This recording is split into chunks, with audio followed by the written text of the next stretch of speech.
যিটো গৰাখহনীয়া এইটো আজিৰ সমস্যা নহয়, বহুদিনীয়া সমস্যা। এই সমস্যাটো আগেই সমাধান কৰিব লাগিছিলে আৰু অলপ দিন আগতে অসমৰ জলসম্পদ বিভাগৰ মন্ত্ৰী ডাঙৰীয়াই নিজে ইয়াত আহি পৰ্যবেক্ষণ কৰি আৰু ইয়াৰ এটা পাৰ্মানেণ্ট সলিউশ্যন, কাৰণ গৰাখহনীয়াৰ সলিউশ্যনটো খন্তেকীয়া নহয়।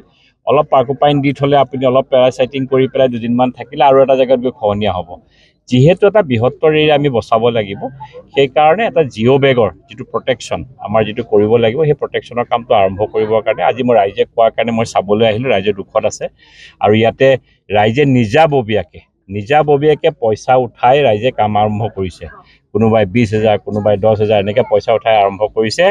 আৰু চবতকৈ ডাঙৰ কথা, ইয়াৰ বিধায়কজনে তেওঁ ৰাইজৰ লগত অকণমান কিঞ্চিতো তেওঁলোকে সহযোগো কৰা নাই, কিন্তু ৰাইজে নিজৰভাৱে কৈছে। সেইকাৰণে ময়ো ৰাইজক আজি সহযোগ কৰিছোঁ। মোৰ ব্যক্তিগত পুঁজিৰ পৰা মই 50,000 টকা তেখেতসকলক দিছোঁ যে অলপ বাঁহ চাহ কৰি ধুনীয়াকৈ কৰক। আৰু মই জলসম্পদ বিভাগৰ আমাৰ এক্সিকিউটিভ ইঞ্জিনিয়াৰ ডাঙৰীয়াৰ লগত এতিয়া কথা পাতিছোঁ। তেওঁলোকে এই বানপানীটো অকণ কমিলে এইটো কাম আৰম্ভ কৰিব। এইটো 8 কোটি টকা চেংচন হৈ আছে, কণ্ট্ৰেক্টৰ এলট হৈ আছে।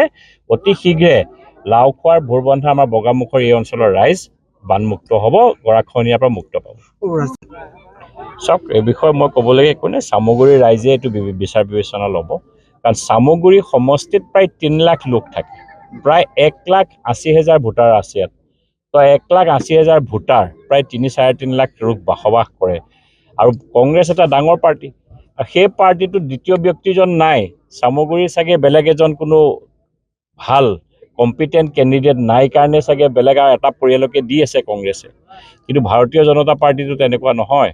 আৰু ভাৰতীয় জনতা পাৰ্টীয়ে ৰাইজৰ পৰা, চামগুৰিৰ লোকেল কেণ্ডিডেট এইবাৰ বিচাৰি উলিয়াম, যোনে চামগুৰিক ভাল পাব, চামগুৰি ৰাইজৰ কাৰণে কাম কৰিব। কিমান দূৰ আচলতে হেৰি আছে জয়ী হ'ব বুলি? ডেফিনেটলি এইটো চিটটোতো এইবাৰ আমি মোটামুটি জয়ী হৈছে। আমি 3,000 ভোটত যে মাত্ৰ কংগ্ৰেছ জিকিছে, 3,000 ভোটতহে কংগ্ৰেছ জিকিছে। আৰু বিধানসভা আৰু লোকসভাৰ মাজত পাৰ্থক্য আছে। লোকসভাত বেলেগ ভোট দিয়ে আৰু বিধানসভাৰ ভোটটো বেলেগ হয়, কাৰণে বিধানসভাত ডেফিনেটলি চেঞ্জ হ'ব।